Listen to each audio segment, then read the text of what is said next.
We're good. We're good. All right.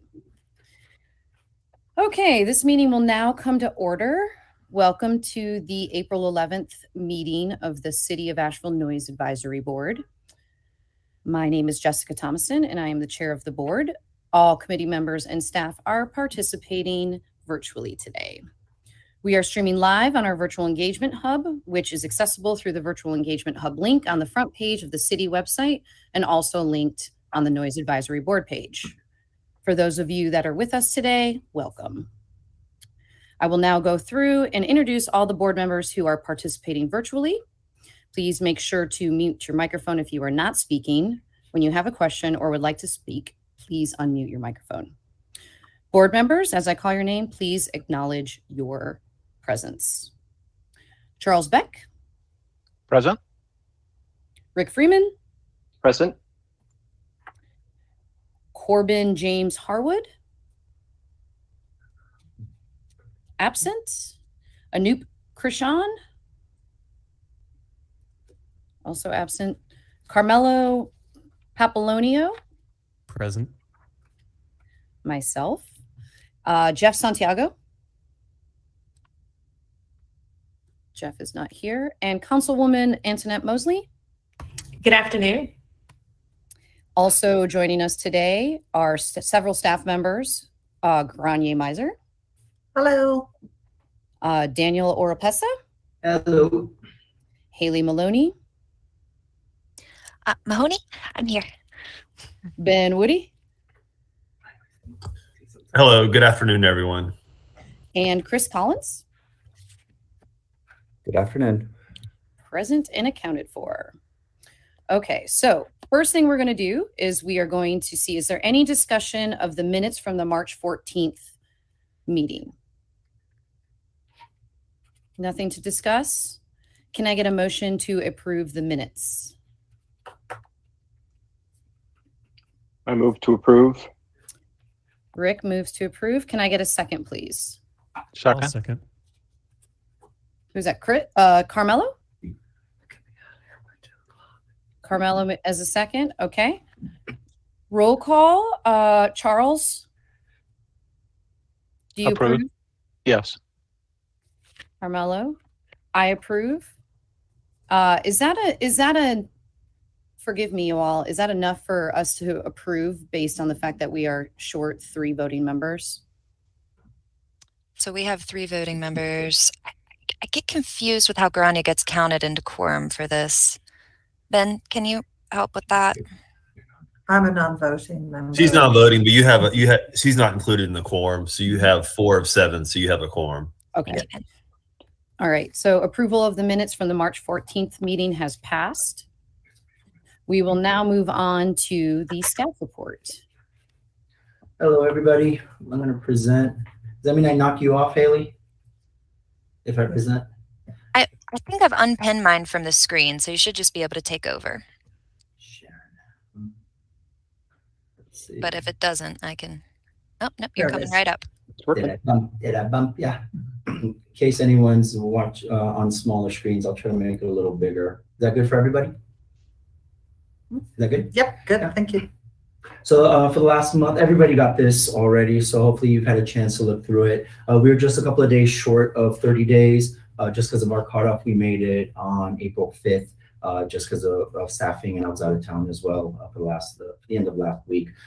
We had a total of 100 calls complaints received, which makes it easy for percentages when we go down our list.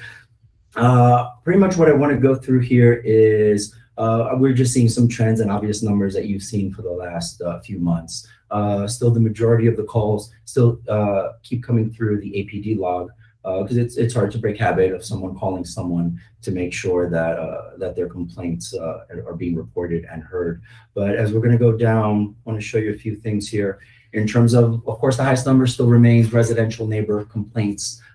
We saw this coming. We knew it was going to happen.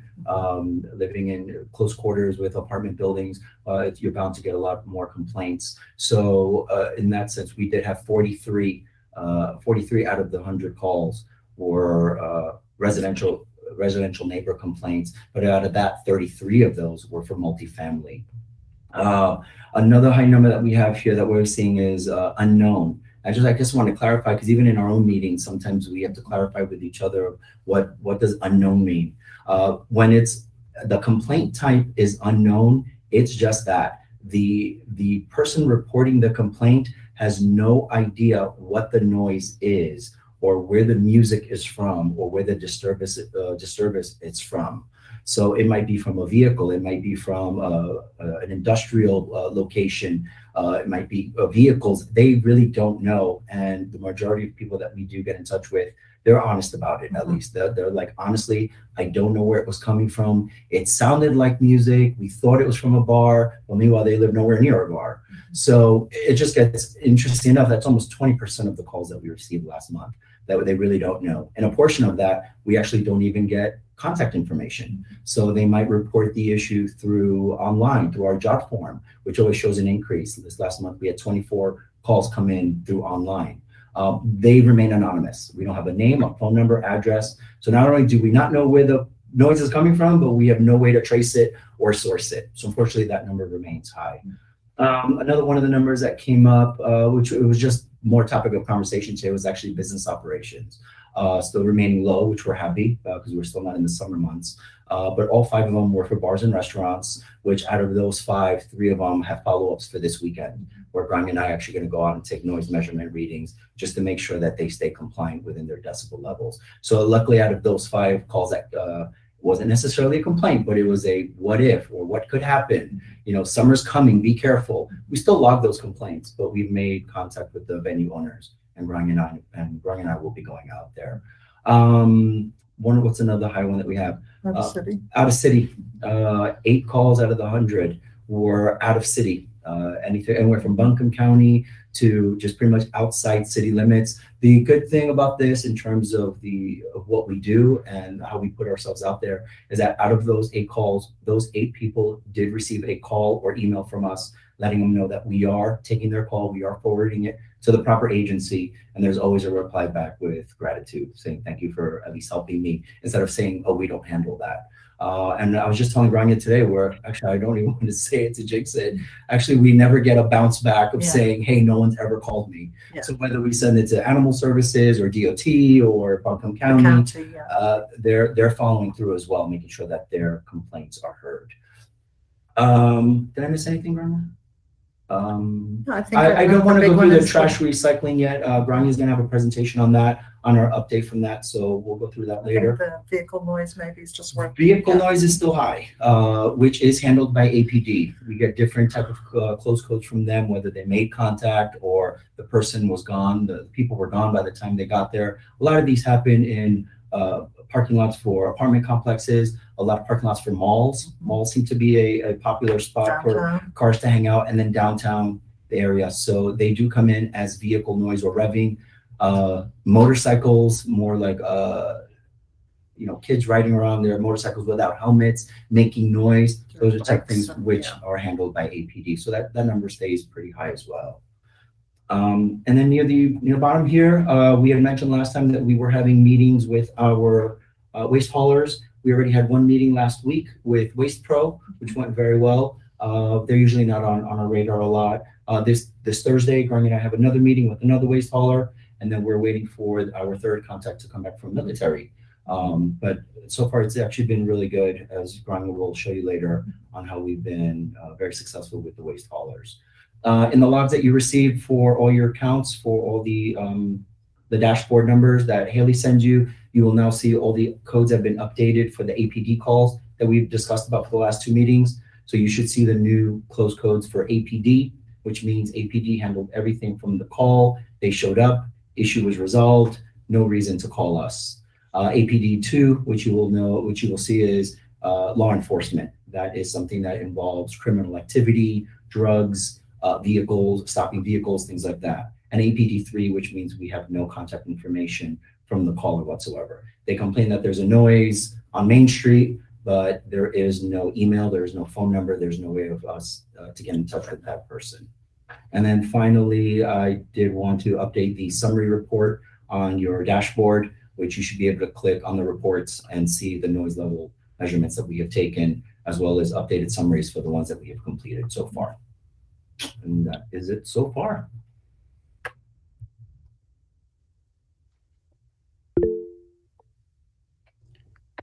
Rick, you have a question? Yeah. About the neighbor-to-neighbor noise, Mhm. that's always been the largest percentage of noise complaints that we've always had. And you guys Correct. have been working your butts off to get out and talk to the management at the multi-family locations. How do we judge when we see these numbers whether the trend is going in a direction that proves that the hard work you're putting in is actually yielding results? That is an excellent question, because we are so happy in the last couple of months that when we first started tracking, before we made relationships with the property managers and property owners, we saw the same names and phone numbers showing up. It was just chronic issues that we constantly saw until we made finally contact with both parties to say, hey, we see that this is a problem with apartment 101. Have you talked about this with your property manager? Usually with a name, they feel more comfortable that we're not just throwing somebody out there. I'll say, have you spoken to Karen? Or have you spoken to John? Oh, you know Karen? It's like, yeah, I personally met her and she's never heard from you. So, well, I didn't know if I should report it. And ever since that, we're actually really, the majority of our residential complaints that come in now, we constantly do a double search and we realize we've never heard from this person before. So we're calling them saying, did you know that you have a courtesy officer on scene? Or did you know that so-and-so? And the main thing with that is that we always want to reassure the person that they're not just a complainer. They might be one of several people complaining about apartment 101. And this is what the property owners need to know. So to the point that actually for this month, we actually issued a citation for the first time for a property, a single family home, because we've worked with the tenant. We've worked first time working with the tenant, second time working with the property owner. Finally, third time it was, hey, you got a warning on it because this is really disturbing one or two of your neighbors. And then finally, Grania came in. I said, I'm issuing a citation today because clearly they're not learning. So the property manager already got in touch with me. They're actually starting the eviction process because they just can't have this. So to answer your question, we're seeing a reduction of the chronic complainants and chronic complaints, I should say, of the noisemaker, and we're now just seeing a new trend. Yeah. So it's people that we've never spoken to before. Yeah. So, sorry, Rick, go ahead. The thought that comes to my mind is, and I just want to make sure from our prior conversations that I have the story straight. You reach out to management on a build a partnership. You encourage them to let the tenants know that, you're the people to call. And does management take any responsibility for, leaflets or notes to all the residents, reminding them of the noise ordinance and the challenges and this sort of thing? I guess I'm trying to see if the places you've built relationships, if their numbers are going down or they're just moving to other people.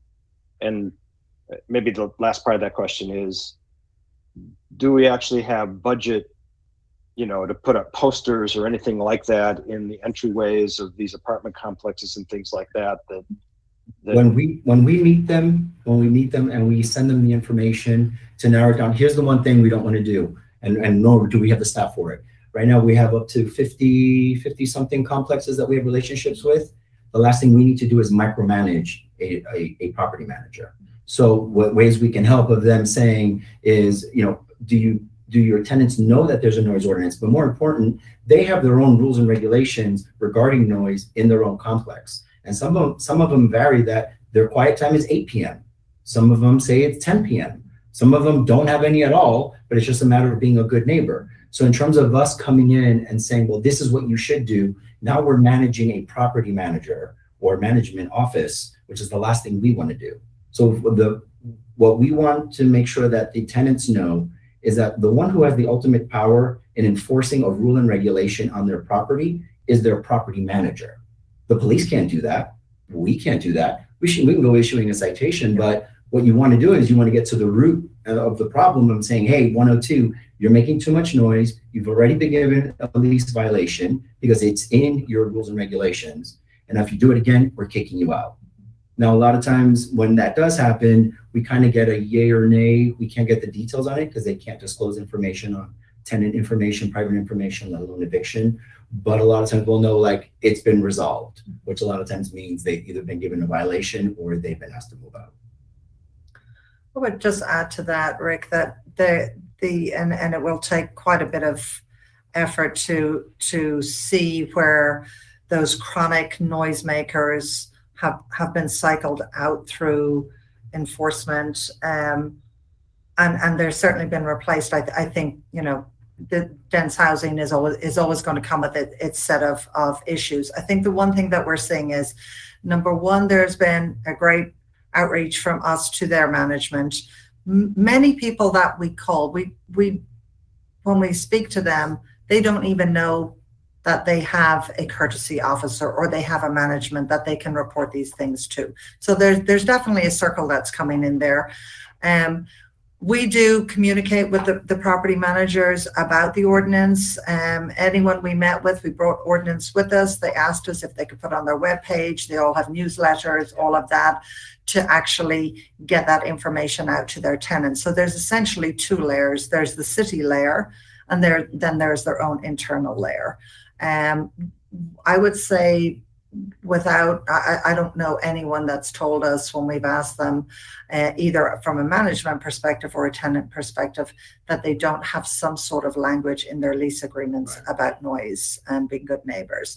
So that sort of becomes a collective then of their own internal procedures, and also the ordinance, which is a broader tool above that. You know, our scenario here is if the management, if we're hearing back from complainants who are saying my manager is not addressing this for me, that's when we can come in with our enforcement of the ordinance at that point. Largely, largely they're handling it themselves. And I think it's been a change for them, because a lot of them, when we met with them, they said, oh, well, we just saw people call the police. But I think that partnership maybe gives them a little bit more confidence in addressing it. But for somebody to tell us as a tenant in 12C, like, what if we go out there and knock on the door and they're at work during the day, we don't know their name, we don't know anything about them. The apartment managers, the partnership there is they have access to a lot of information that we don't. They know who these people are, and they know where that apartment is located. So I think to just kind of circle back to that, I think there's always going to be a switching out a little bit of, one noise from one apartment coming from noise from another apartment. I do think we can really confidently say we are not seeing the same names crop up again, the same names calling in, accusing the same people again. So things are being resolved in those chronic ones where it was, a repeated noisemaker was disrupting one or several of their neighbors around them, tenants around them. We're not seeing that. That doesn't mean that they're not swapping out. The numbers are always going to be there. So saying the numbers are always going to be there is in opposition of the mission of this board, right? Our mission is to reduce unwanted noise. Right. So these are all good facts, but if ultimately we're going to get 40 to 50 a month and it's going to go that way forever, then something that we're doing is not achieving the mission. And I think it would be the responsibility of this board to advise somehow that this isn't going to work, right? This cost is going to be a burden on the city forever. And despite the hard work of reaching out to management and all that kind of stuff, it's not going to really get there. I mean, the numbers have to come down or we don't achieve our goals, right? Sure. I think it's too early to say the numbers have come down or not at this point. I don't know what patterns we're seeing. I know we are definitely seeing a reduction in that chronic noise where it has been repeated. I would, I think it would certainly be an exercise that's worth looking at, but it would take quite a bit of staff time to really get in there and look at how many repeated numbers or how many numbers we have from specific apartment complexes that are going down. And so I think the other thing to remember is as long as we're doing this, there are new apartments going up every day. So we're increasing the population as well. So I think we would have to really get into fairly good detail on different complexes to say that one way or the other. And certainly some of them are better at managing noise than others. Okay. It's the largest percentage of it warrants your attention because it's the largest number of complaints, right? It's been that way before you guys were there. It was part of the reason the whole thing came along. So right. If we have to recommend that the group is understaffed in order to move the needle on this, I'm not saying I know that to be the case now, but right, we should watch this one. Mm-hmm. Sure, for sure, absolutely, as carefully. And if the numbers aren't going down, then it should be able to be proven that a new 200 unit apartment building came online since the last month, and now they have 10% of the rise or something like that. I'm not arguing that you're not pulling all the right levers and doing all the right things and like that. I think our job, we're 4 months into this, and it's hard to tell if we are moving the needle yet on this one, because it always is the largest number. Yeah, I think it always will be. Whether we can still make a reduction there is obviously the goal, but I think multifamily residential homes are always going to have a larger proportion of noise complaints than other categories. Okay. I know I had another question, but I can't remember it now, so I'm good. Any other questions on the staff report before we move on to the next order of business? No? Okay. Rick, you're up to talk about the old business, which is to talk about the boards and commissions restructuring resolution. Yeah, so I just wanted to provide the board with what information I have on this topic. I personally continue to attend all the public sessions associated with this and actively participate in those things, providing comments. And as president of the Coalition of Asheville Neighborhoods, there's a lot of concern in our board about this because, as is typically the case, people who are active in neighborhood things are active on commissions and boards to try to protect trees and all that sort of stuff. So at our last board meeting, we talked about this a great amount, and there are at least 4 board members who are participating in all of the focus groups and that sort of thing. And as a group, we decided to wait for one more round of work on how the revised groupings would be done, how working groups would be made, what support they would have before we decided to take any position on this in that group. So I think my recommendation would be, if 4 people who are intimately involved in what they're recommending feels like it's worth giving the city a chance to move on to the next stage, that we just hold on to this document until we get through that part, and then I can either revise it or share that with the board, and we could co-author this document together. And the only other thing is, if you're at all personally interested in how this is all going and what the story is going to be, the city manager is presenting 4 or 5 slides on this at the city council meeting tomorrow. It's not a great amount of detail, but I know there will be some people providing public feedback on those slides, so you could get your own sense on whether the public in general feels like this is working in the right direction or not. So I'd take any questions that anybody had, but I wouldn't push this for a vote right now were it my choice. Rick, this is Charlie. My one question is, going into this, did the city or the city council have an idea of how the 21 get compressed into the 4?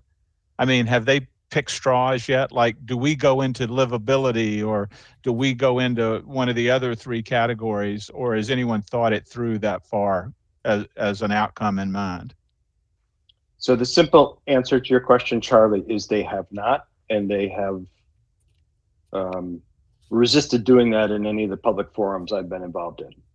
People have asked on numerous occasions, hey, I'm in group such and such, where's it going to go? Is it still going to last? And I think what the answer would be, if Gwen Whistler was here or Sarah Twilliger, is that they want to get to this pilot phase first to see how this would all work with the working groups and all that kind of stuff, to see if they have to tear it apart, rather than, perhaps creating even more confusion by saying, noise is going to end up here, urban forestry is going to end up there, transportation is going to end up there. I think they want to go to the next level and get through this pilot, which I think they still have a June or July objective associated with that. Yeah, I think my observation is that if we were realigning to, quote, the strategic vision, I would have expected them to have had a pathway of where these 21 current boards and committees will situate themselves. I hear your answer, and it's what I expected.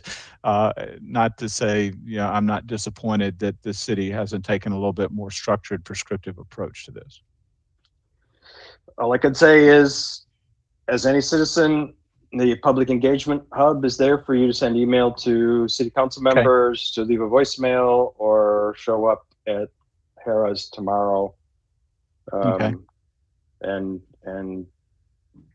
express that concern, because it's certainly been in the notes. It's been in every chat session that's been a part of this. Someone has asked that question, and it's typically been followed up with, why don't you have an answer to that at this point in time? So they know it's there. Right. Sorry, that's okay.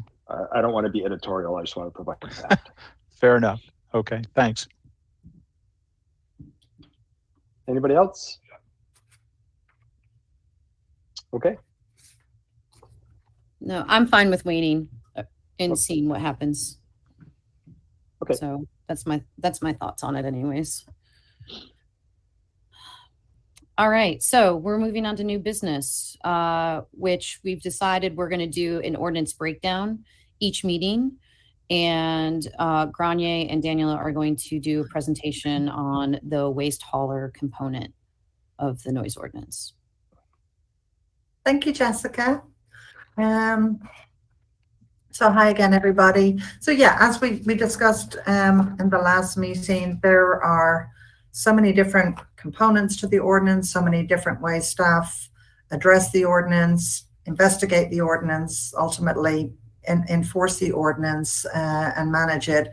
I felt it was worth a while to actually look at the different blocks that we use, so that we can take a better understanding of whether that part of the ordinance works well, how it works for staff, how it works for the city overall, and all the parties involved. So today we're going to go ahead and start with the overview for waste.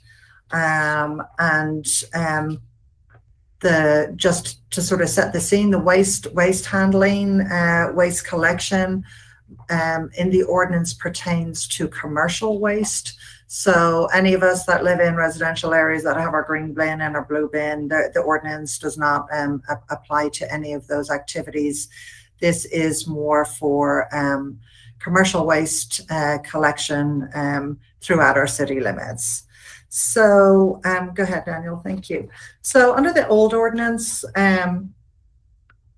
the collection of commercial waste was exempt as long as it was taking place between 6 a.m. and 9 p.m. throughout city limits.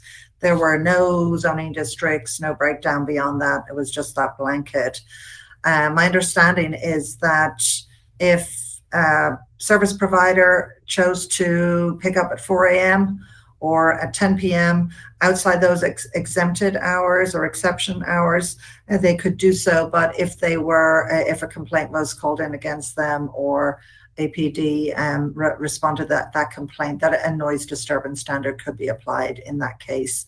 I have no data to indicate that actually happened, but we weren't getting a lot of data from previous, so it's hard to say. So that was what the old ordinance was. The revised ordinance broke that down a little bit. So there are 3 sections in the ordinance that talk about waste pickup. 1085 is a prohibition section, and section 1085-6 refers to operating a front-end loader for refuse collection in a residential district or within 100 feet of a residential district between the hours of 7 p.m. and 7 a.m. And then 1085-7 again refers to commercial front-end loader refuse collection. This time it's in the central business district, and the prohibitions are between 7 p.m. and 5 a.m. The ordinance doesn't have any mention or reference to industrial areas, or so if somebody is picking up in those areas, the ordinance doesn't speak to that particularly, although I would say most industrial areas are not in close proximity to any residential zoning districts, although I think you probably could build a house in a residential, in a industrial, but it doesn't speak to industrial per se. So the other part of the ordinance that talks about waste pickup is then the exceptions. And so what it says is the sound emanating from refuse collection, except as specified in 1085. So the sound that comes from this activity, if there's an exception to it, and then it refers you back to that 1085. So in no circumstances would we be waiting at a dumpster with a decibel reader to take a decibel reading of that activity. How the ordinance directs us to manage and seek compliance and find resolution for these areas is by zoning district and time. That's how that noise is regulated. And I think probably if we think about this for any length of time, it would be really a difficult, it would be very difficult to regulate noise using decibel readings with this particular activity. And I would dare say that it will probably be very difficult to actually take a 1 minute LAEQ reading, because these activities tend to be in out pretty quick. And I'm not sure that we would just be able to be stationed at dumpsters throughout the city to do that. So the ordinance addresses it by zoning and by time. 7 p.m. to 7 a.m. within 100 feet of a residential zoning district or in a residential zoning district, and 7 p.m. to 5 a.m. in the central business district. So those are the two areas that address us as staff to manage, monitor, and ensure compliance with the ordinance are those 2 sections. So how do we do that? Part of our due diligence, there's a process there, and I'm happy I will go through that with it. But just a little bit of background. As opposed to other components of noise that we receive complaints about through APD or job forms or Asheville app, 100% of the waste hauler complaints have come directly to staff since September 15th, which is encouraging. So people are using it online, they're emailing us, they're phoning us. I think we had one Asheville app as well. So 100% coming directly to staff. And that's good. We're able to respond to those and get those investigations started right away. So all complainants receive a confirmation of their complaint. So in the case of if the complaint is in the central business district and the actual activity is in compliance with the ordinance, we'll still reach out to the complainant, explain the ordinance, do what we call education, but it's really an explanation of the ordinance and confirm that their complaint has been received. If we are looking at a complaint that's come in from either a residential zoning district or within 100 feet of a residential zoning district, then we will work that case until it's resolved. That's how it is.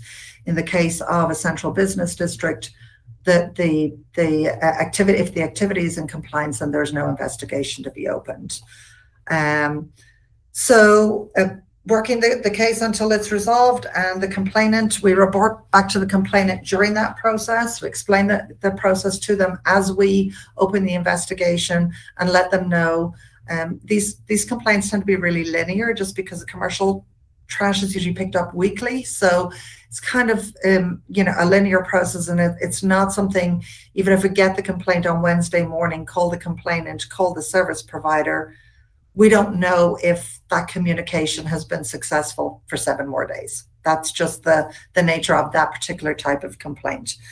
So at this time, we have had 96% of the complaints we've received that have not been in compliance, that have been a violation, have been resolved.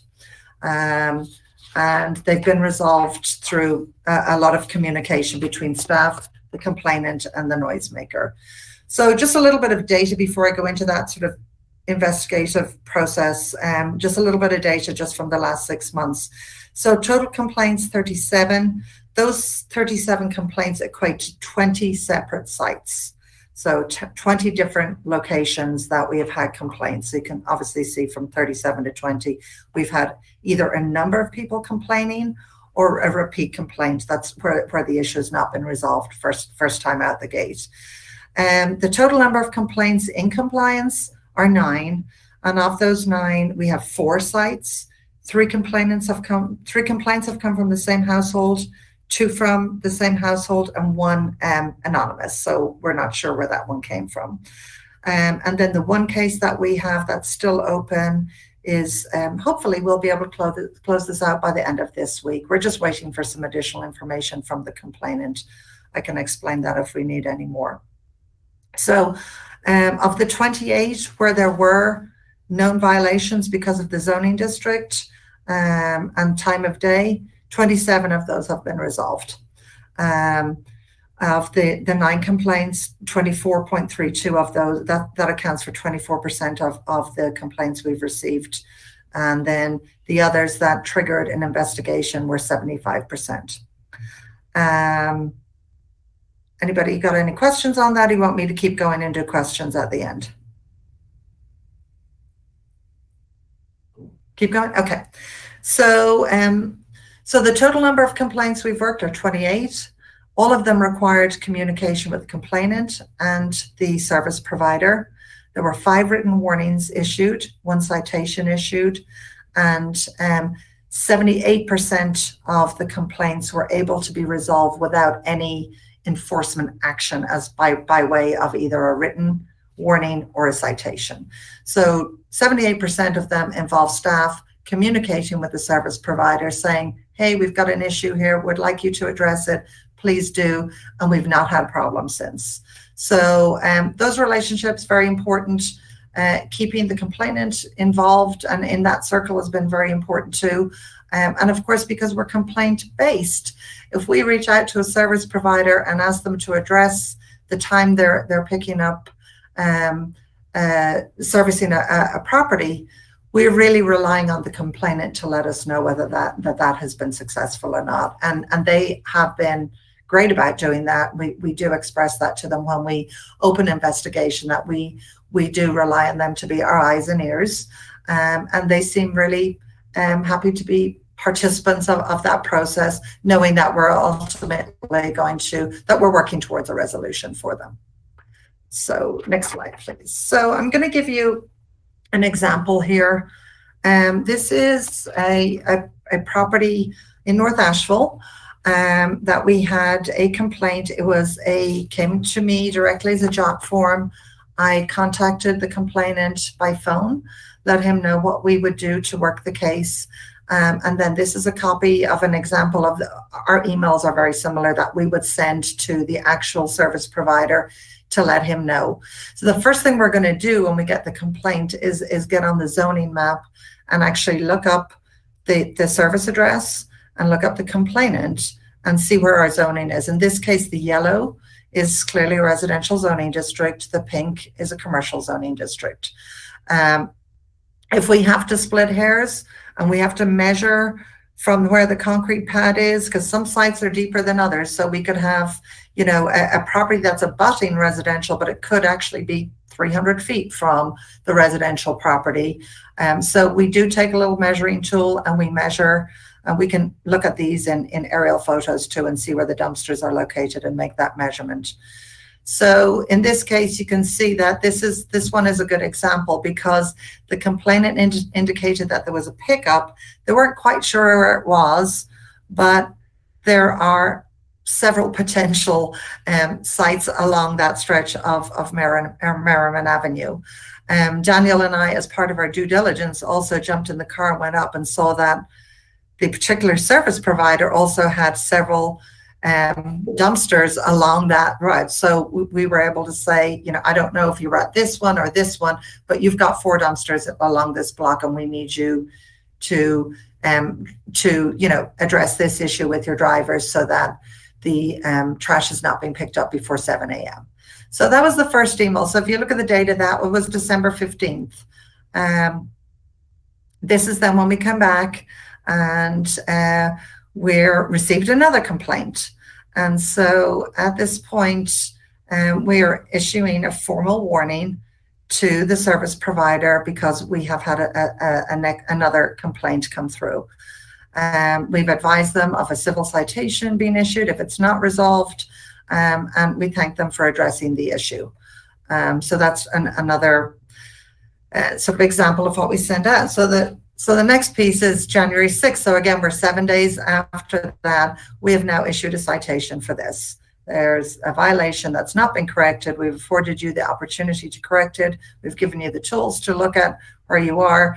And now we've issued a citation, which is, there's a tracking number in there that is available to the public. It's public record. It's a record we've created, and we've issued a citation with a $100 fee on there.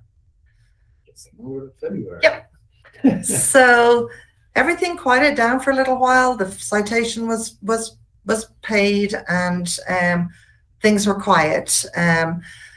And in about a month later, I get a call from the complainant again, and there was some confusion. I guess there was a group text from the neighbors that somebody said they heard them, and so they reported it to me.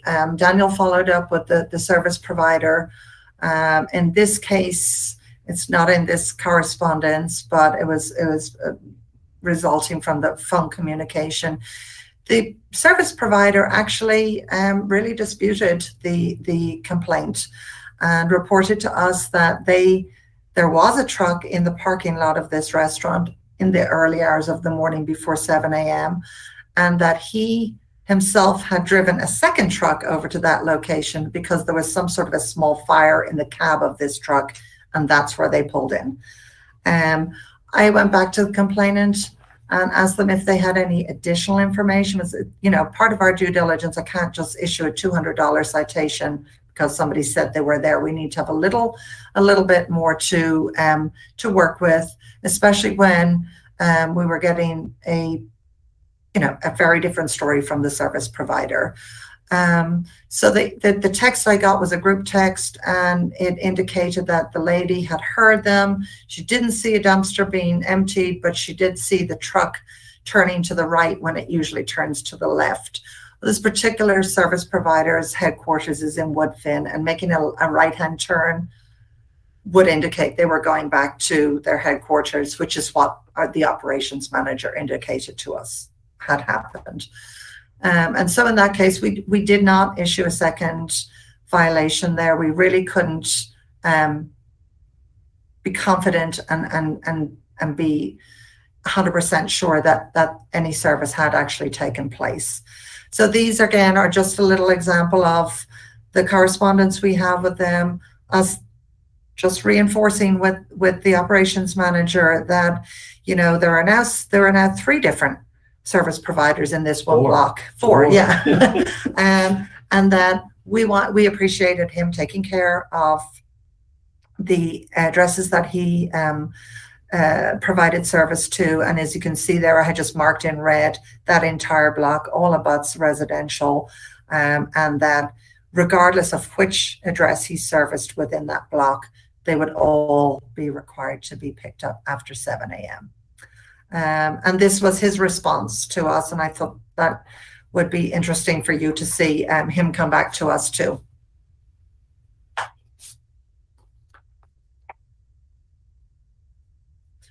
Rick, So- if you could please state your question out loud. If anyone's listening or watching and they won't be able to read that.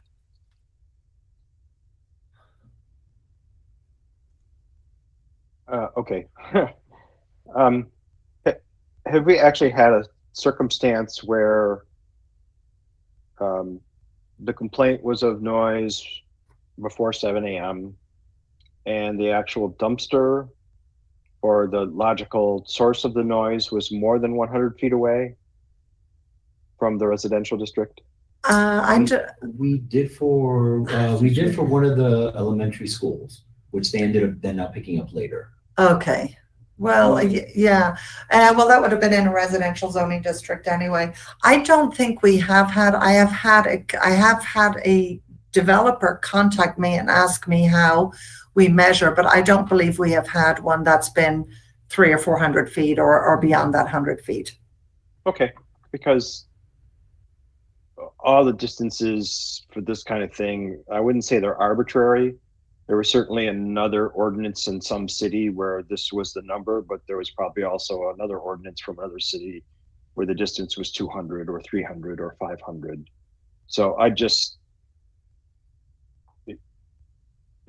be interested if we ever start to see a pattern of waste pickup, before 7 a.m., where the dumpsters are 101 feet or 150 feet or 175 feet. Because like you said, it's this impulse sound. You couldn't measure it as an LEQ. You'd have to measure it as an impulse. And that's what wakes people up or startles people or gives them a problem. So if we don't ever see it, then that's cool. If we're solving these problems and we don't ever see it, that's cool. If it's not, then we just have to ask ourselves whether 100 feet was the right choice. Okay. So thank you for that question, Rick. So in summary, we would say the ordinance clearly defines the prohibitions for commercial waste handlers within city limits. The language is pretty clear. We're not trying to use a noise disturbance standard. We're not trying to use a decibel level. As staff, we're very well equipped in Development Services Department to be able to pull up zoning maps, look at zoning maps. We've also given zoning maps to all the service providers to use as a tool, along with the development notification tool, so they can see, for instance, where there might be big projects that are going to be 18 months long, where they may need to reroute their staff for pickup. So the relationships have been very respectful with the waste haulers. We've, given them these tools to try and help them stay in compliance. I think one thing that they appreciate from us is our communication is very consistent. It's matter of fact. It's here's the property we have the complaint about. Here's the zoning map. Here's where you are. And I need you to address this for us. So I think that's been really consistent, and because of that, I think it's been successful and it's been respectful always. We've had a good relationship with them. On the complaints that are coming in CBD areas or commercial areas such as like neighborhood corridor districts that may have some condos or apartments in them, we will still continue to respond to those complaints. Let the complainant know that per the current ordinance, these activities are in compliance. And that data will be available to the board if they want to look into that or debate that further. part because I explained at the beginning that the process of investigating and ultimately resolving these is a very linear, and there's a week, 7 days turnaround before we can know if we've been successful or not. We did do that for the first 6 months. We have met with Waste Pro last week, and we're meeting with 3 more service providers next week, couple in person and couple by Google Meets, where we're going to chop that down by 75%. Part of giving people a little bit of an opportunity to pivot and adjust there was that first 6 months of the ordinance, trying to let everybody adjust. So now what we will do is we will do that one email that you've seen, which is that, courtesy email. Here's the complaint. You're not in compliance with the ordinance. Here's the zoning district. Please address this with your driver. They're going to go from 2 of those to 1 of those. So we're going to go courtesy email, written warning, and citation. And, probably at 12 months, we may review that again and just go straight to a written warning. But the goal here has always been, the philosophy has always been to work with people for voluntary compliance. And I think getting 96% of these that were actually pertaining to residential districts or 100 feet of residential districts, getting 96% of those resolves been really good for us. So that is all I have on that. I'm happy to take any questions if you have any.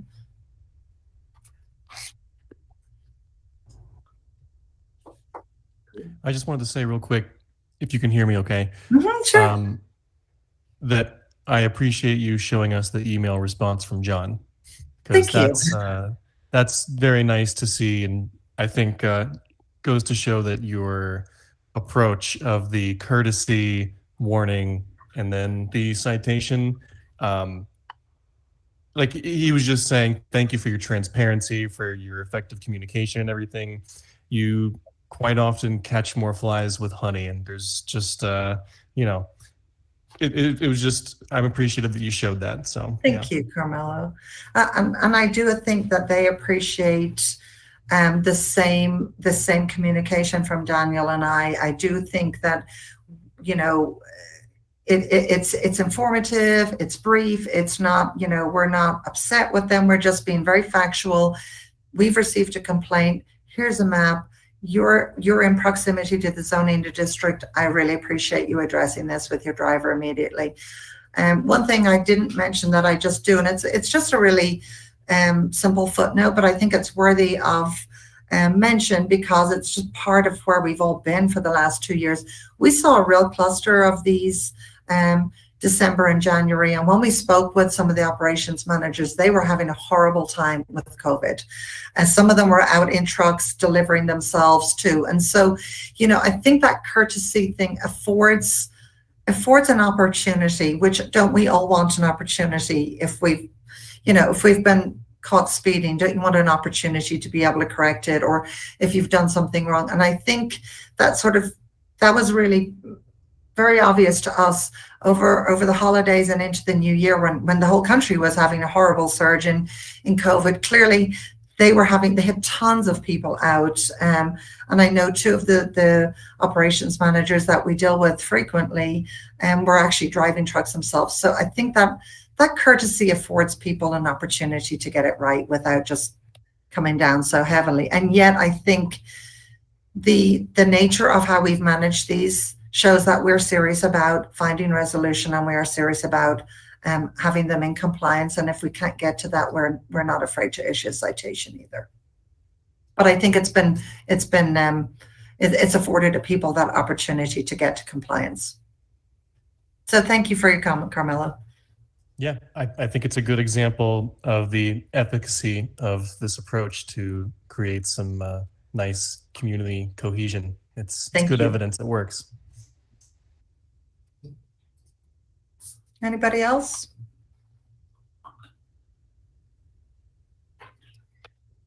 No, just thank you for the thoroughness of going through that with us. I appreciate that.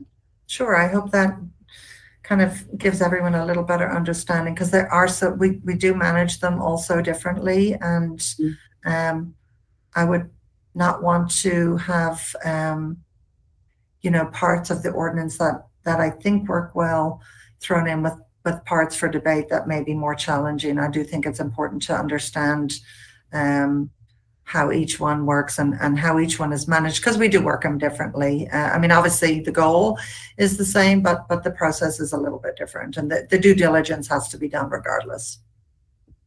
Exactly. Any other comments, questions from the board? No? All right. So we will now move on to public comment, and we will check in with Haley to see if there's anybody that is online for public comment. Thank you, Jessica.